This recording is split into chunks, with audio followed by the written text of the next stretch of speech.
She was torn from her world, taken from her mother, and forced to become the wife of the king of the underworld. Persephone was the daughter of Demeter, goddess of the harvest, and Zeus was her father. Young, gentle, and deeply connected to spring, she represented new life, the beauty of blooming fields, and the peace of a world still sheltered from darkness. She was associated with sunlight, flowers, and the earth's renewal. But that image is shattered the moment Hades, king of the underworld, carries her away. While gathering flowers, Persephone sees the ground split open, and from it rises the god of the dead in his shadowy chariot. In an instant, she is ripped from the world of the living and taken to a place no one returns from. And from that moment on, the myth stops being just the story of a young goddess.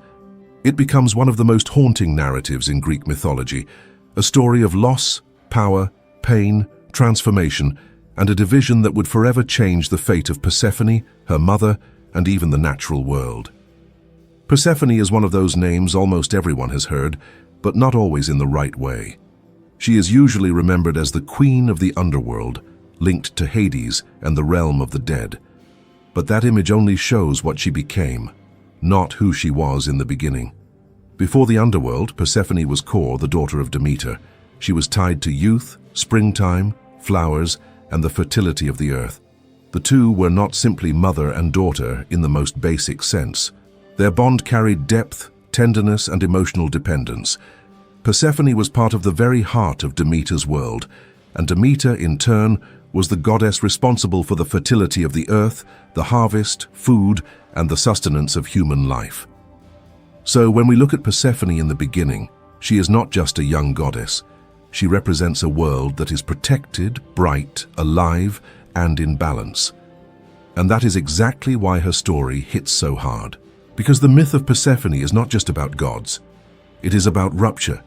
It is about the moment something beautiful and safe is suddenly torn from the place where it belongs. And from there, what could have remained an ancient myth becomes a story about loss, power, pain, and change. That is why the abduction of Persephone has endured for centuries without losing its force. Behind the image of the queen of the underworld is a young woman separated from her mother, taken to a strange world, and pushed into a fate chosen by others. Was she the victim of a brutal kidnapping? Was she taken as part of a plan devised by powerful gods? Did she ever truly have a choice, or has this story been softened, reinterpreted, and even romanticized over time? To understand the full weight of the story, the first step is to go back to where it all began. Until that moment, Persephone belonged to the world above. She was Demeter's daughter, connected to fields, flowers, and the cycle of life. Everything about her pointed to youth, growth, and the quiet beauty of spring. Then comes the shock. While gathering flowers, Persephone is caught off guard when the earth breaks open beneath her feet. From the abyss emerges Hades, king of the underworld, in his chariot. There is no warning, no preparation, no time to react. In moments, she is taken below, ripped away from the world she knew and thrown into a kingdom ruled by shadow and death. The scene is not presented as a meeting, but as an invasion. Persephone does not walk toward the underworld. She is taken from the surface. And that changes the weight of the entire story because her journey begins not with choice, but with rupture. The flower-filled meadow disappears. The light is left behind, and the young goddess who had lived under her mother's protection is suddenly forced into a destiny she did not choose. That is why Persephone's abduction is not just another event in the narrative. It functions as a violent passage between two worlds. On one side, life, fertility, and a mother's presence. On the other, the silence of the underworld, the unknown, and the authority of Hades. In a single movement, Persephone becomes the bridge between those two realities. The abduction of Persephone would already be disturbing if the story ended the moment Hades took her below. But the myth goes further. Because once we look at what was happening among the gods, an even more unsettling detail appears. Hades does not seem to act alone. In many versions of the story, Zeus knew what was going to happen. In some, he gives his consent. In others, he simply chooses not to interfere. And that changes the meaning of the myth completely. What first looks like the violent act of Hades begins to reveal something larger. Persephone's fate was decided in a space where her own will had almost no place at all. That is what makes this part of the story so disturbing. Persephone is at the center of the event, yet her voice is barely heard.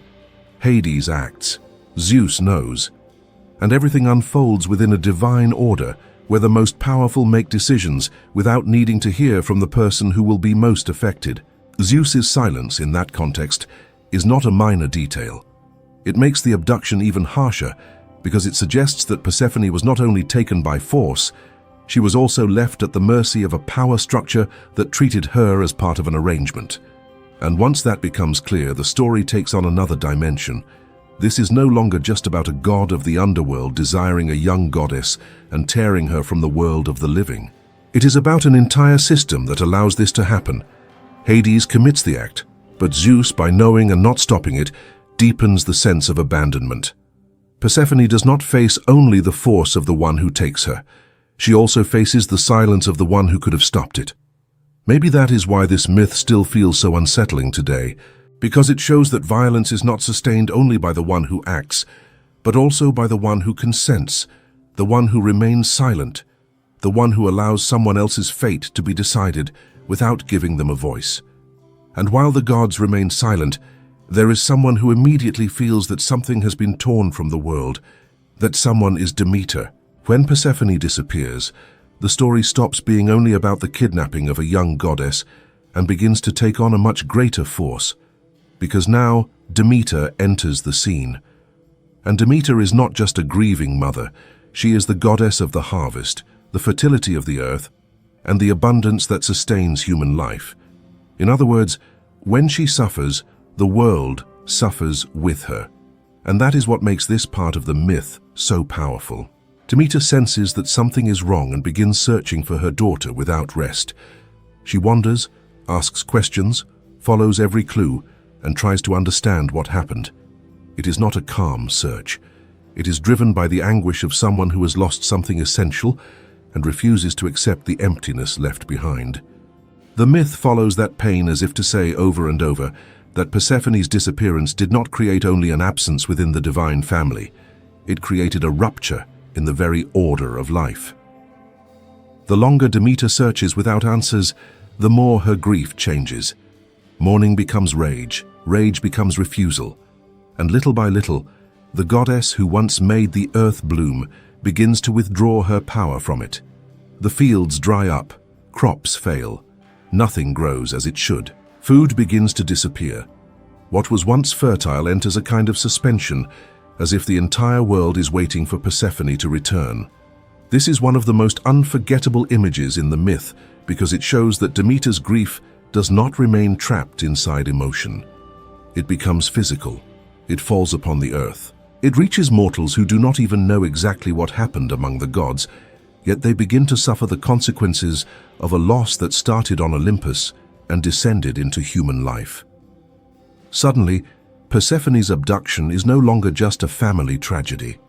It threatens the continuation of existence itself. At this point, the story changes scale once again, because while Demeter refuses to restore fertility to the earth, the gods can no longer treat Persephone's disappearance as a problem contained in the underworld. Now the crisis is visible.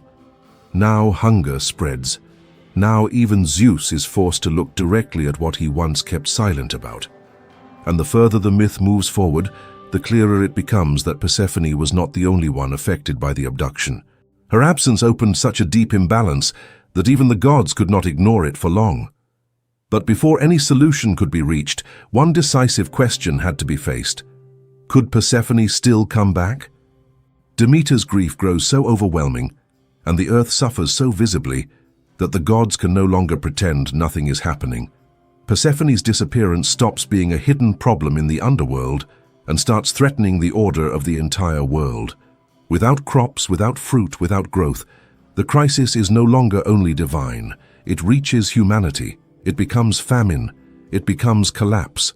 And that is when Zeus has to act. But acting does not mean easily undoing what has been done, because Persephone is not simply far away. She is in the underworld, and in Greek mythology, entering that realm is already serious. Leaving it is something else entirely. The world of the dead is not a place one passes through lightly. It binds, marks, and transforms. So when the possibility of Persephone's return arises, the great question is not only whether she can be brought out, the question is whether she can ever come back as she was before. That creates one of the strongest tensions in the myth, because the story makes clear that after the abduction, nothing can simply be undone. There is no clean return, as though someone could just open a door and bring Persephone home. What happened was too deep. Hades took her into a world that does not release anyone without leaving a mark, and that makes every attempt at a solution full of limits, conditions, and consequences. So, a negotiation begins. On one side is Demeter, consumed by loss and refusing to accept her daughter's disappearance as normal. On the other is Hades, who now appears not only as the abductor, but as the ruler of a kingdom with laws of its own. And above them is Zeus, trying to restore a balance he himself helped destroy. But the further the story goes, the more obvious it becomes that this will not be a simple return. Persephone has already crossed a boundary that no one crosses without paying a price. The myth builds toward this carefully, precisely to show that her return will not be complete, innocent, or final. Something happened in the underworld, something now ties her to that place. And that leads the story to one of its most famous and decisive details, the food of the underworld. Because before Persephone could truly leave, one small choice, or perhaps one silent trap, would change her fate forever. When the chance finally comes for Persephone to leave the underworld, it seems as though the story is about to resolve itself. After Demeter's grief, the crisis on Earth, and the pressure building even among the gods, the daughter's return sounds like the only possible path forward. But the myth once again does not choose the easy way, because there is one detail. Before leaving, Persephone eats pomegranate seeds. At first glance, that may seem too small to matter, after everything that has happened. After a kidnapping, a desperate search, and a negotiation among gods, why would something so simple carry so much weight?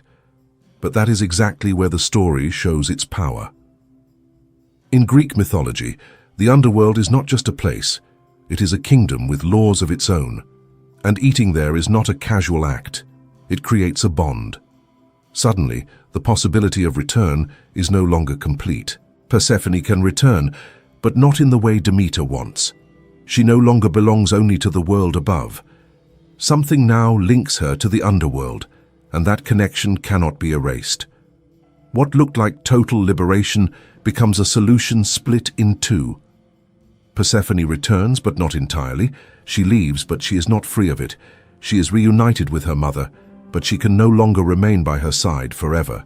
And that is what makes the myth so unforgettable. The pomegranate acts almost like an invisible border. Before it, there is still hope of recovering Persephone, as she was at the beginning of the story. After it, that is no longer possible. The underworld stops being only the place where she was taken and becomes the place to which she is now bound. Whether by trickery, coercion, or an unavoidable rule of that realm, the result is the same. Persephone now belongs to two worlds, and maybe that is the moment when she truly begins to change. Up to this point, Persephone has seemed only like someone torn from her own life. But from this moment on, her story stops being only the story of a victim and becomes the story of someone marked by a crossing from which there is no full return. The young goddess of spring still exists, but now she also carries the shadow of the underworld. And from that division emerges the myth's most complex figure, because Persephone is no longer only core Demeter's daughter, she is beginning to become the queen of the underworld. In the end, the gods arrive at a solution that does not erase the pain, but tries to organize what can no longer be restored to what it once was. Persephone will not be returned to Demeter forever, but neither will she remain all year long in the underworld with Hades. The agreement establishes a division. For part of the year she will stay with her mother on the surface, for the rest she will return to the realm of the dead. And from that division comes the mythic explanation for the seasons. When Persephone rises and returns to Demeter, the earth blooms, the fields regain their color, plants grow, fruit appears, and nature seems to awaken again. Her presence restores movement to the world, as if life begins circulating at full strength once more. But when the time comes for her to descend to the underworld, everything changes. Demeter feels the separation all over again, and the earth mirrors that grief. The world becomes colder, drier, quieter.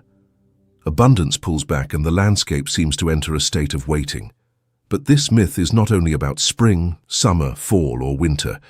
It is about something deeper, the fact that no life stays in spring forever. Nothing blooms all the time. There are seasons of light, growth, and joy, but there are also seasons of loss, retreat, silence, and shadow. Greek mythology turns that difficult truth into a story, as if to say that even sorrow is part of the order of the world. That is what makes this story so powerful, because the myth of Persephone does not only explain why the earth blooms in one season and grieves in another. It also offers a way of thinking about life itself. There are moments when everything feels alive, open, and fertile. And there are moments when the world inside and outside a person seems to harden, cool, and wait. Persephone's story gives meaning to that movement. It shows that existence is made of cycles and that even sadness does not last forever. In the end, Demeter's grief becomes an explanation for the world and at the same time a reflection on the human condition. Because to live is also to move through seasons. In the end, the myth of Persephone remains so powerful because it is never about just one thing. On the surface, it seems to be the story of a young goddess abducted by Hades and divided between the world of the living and the underworld. But when you look more closely, something much larger comes into view, a story about loss, silence, power, pain, transformation, and passage. Persephone begins this myth as Demeter's daughter, linked to youth, flowers, and spring. Everything about her points to lightness, growth, and life just beginning. But after the abduction, she passes through a rupture that completely changes her fate. And what is strongest in this narrative is exactly that. Persephone does not return as the person she once was. She comes back but transformed. She rises to the surface, but she already carries within her the mark of the underworld. And maybe that is why this story still speaks so deeply to people today. Because in a way, it speaks to something every human being knows, even without realizing it. Life also tears us away from phases that once felt safe. Life also forces us through losses, changes, and inner places we never would have chosen to visit. And after certain experiences, no one comes back exactly the same. Part of us remains tied to what came before, but another part has been changed forever by what we lived through. That is where the myth stops being only an ancient Greek story and becomes a mirror. Demeter represents the pain of a loss that feels unbearable. Hades represents the force of a dark world that is inevitable and hard to refuse. Zeus represents power that watches and silently consents. And Persephone represents the crossing itself. She is the one who knows both light and shadow, surface and depth, blooming and withdrawal. And it is precisely because she carries both of those dimensions that she becomes such a powerful figure. In the end, the myth does not offer a simple happy ending. It does not restore everything to its original state. What it offers instead is something else, a possible balance within what has already been broken. Persephone does not remain forever with Demeter, but she does not belong only to Hades either. She comes to exist between two worlds, and that division becomes the key to explaining nature, time, and life itself. When she rises, the earth blooms.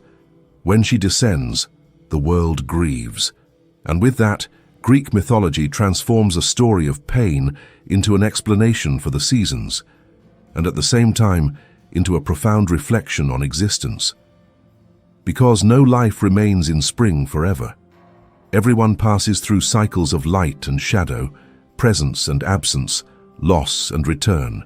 Maybe that is why Persephone has never been forgotten, because her story is not only about gods, it is about what happens when someone is torn from one stage of life and must be reborn into another. It is about the price of transformation, and above all, it is about a difficult but deeply human truth. Sometimes growing means learning how to live between parts of yourself that can never fully be separated again. Now I want to hear what you think. After hearing this story all the way through, do you think the myth of Persephone is really about love, violence, destiny, or transformation? Tell me in the comments.